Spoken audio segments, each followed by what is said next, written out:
Donc de quelle nourriture a besoin notre mental pour retrouver de l'énergie? Alors je vais te parler d'une expérience aujourd'hui, c'est ce qui m'est arrivé ces derniers jours en lien avec le confinement. J'ai commencé à regarder beaucoup les réseaux sociaux, à chercher à m'informer, à trouver la vérité, parce que j'adore repérer la vérité. Et en fait, je me suis rendu compte que je commençais à déprimer. Plus je regardais des informations, plus je déprimais. Et, euh, et donc, du coup, il y a un truc qu'il faut savoir, c'est que quand tu regardes les réseaux sociaux, euh, Facebook, son but, c'est de faire en sorte que tu passes un maximum de temps dessus. Donc tous les algorithmes de Facebook sont calculés pour que tu passes un maximum de temps sur Facebook. Donc c'est là où ça peut devenir un piège parce qu'en effet, Facebook, du coup, dans son algorithme, dans son fil d'actualité, va te proposer toujours des informations de là où tu as passé le plus de temps à regarder. Donc quand tu regardes ton fil d'actualité, dès que tu regardes le fil, paf, il va te montrer les choses là où tu as passé le plus de temps pour augmenter les probabilités que tu regardes encore plus ces informations-là. Donc, les réseaux sociaux et notamment Facebook, mais ils sont tous calculés comme ça, même Instagram, tout ça. Donc ça peut devenir vraiment un piège en termes d'informations qu'on va recevoir.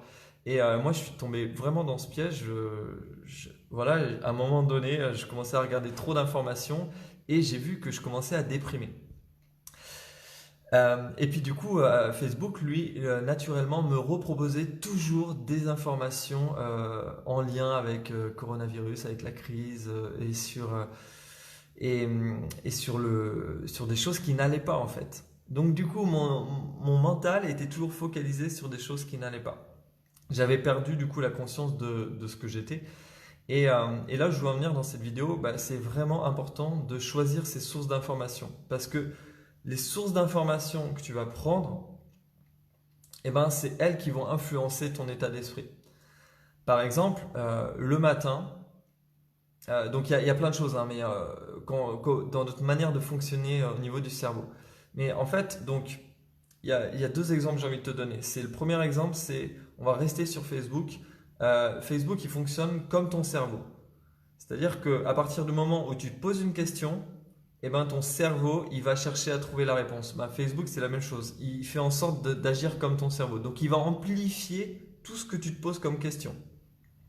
De même, ton cerveau, dès que tu te poses une question, donc il va amplifier la probabilité de trouver la réponse. Il va avoir qu'une obsession, c'est de trouver la réponse à la question que tu lui as posée. Donc c'est pour ça que c'est hyper important de faire un travail sur se poser les bonnes questions.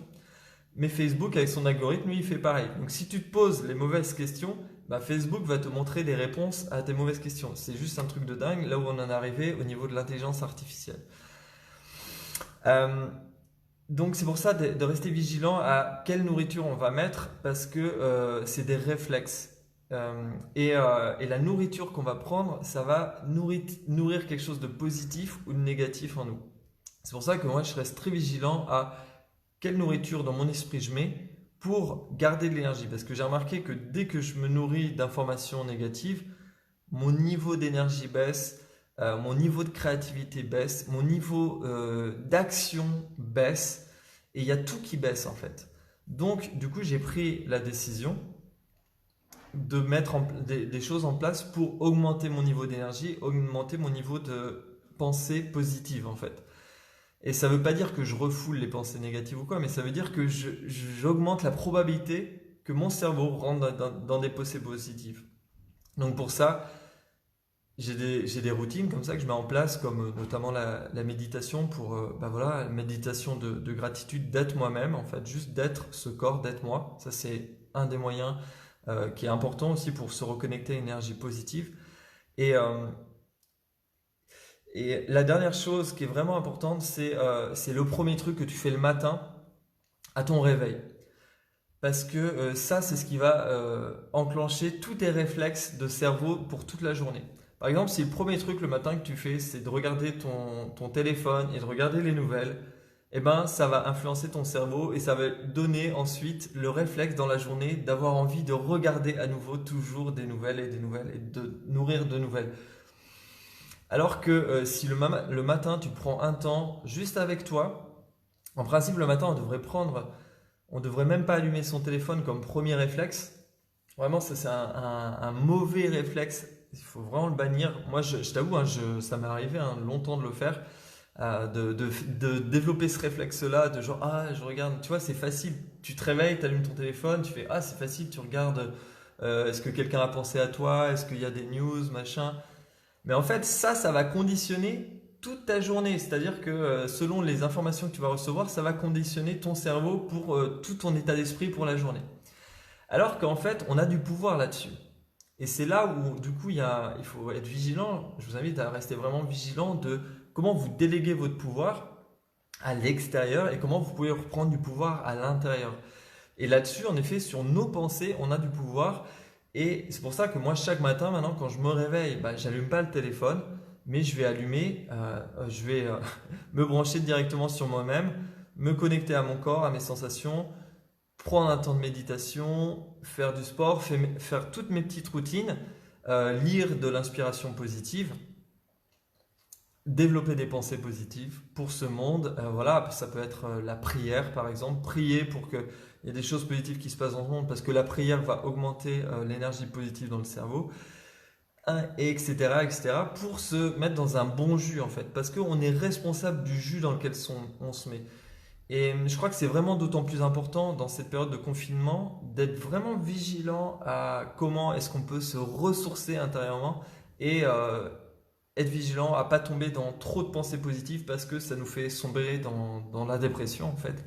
Et donc du coup, bah voilà, ce que j'ai observé, c'est que la dépression, bah, c'est moi qui la crée, tout comme bah, la pensée positive et sortir de ces dépressions, bah, c'est aussi moi qui le crée et j'ai du pouvoir là-dessus à chaque instant.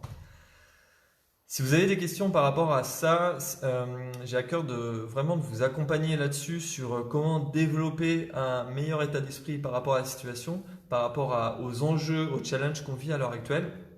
Si vous avez des questions, posez-les-moi. J'ai vraiment pas mal de clés aujourd'hui pour aider à transformer euh, bah, ce qu'on est à l'intérieur.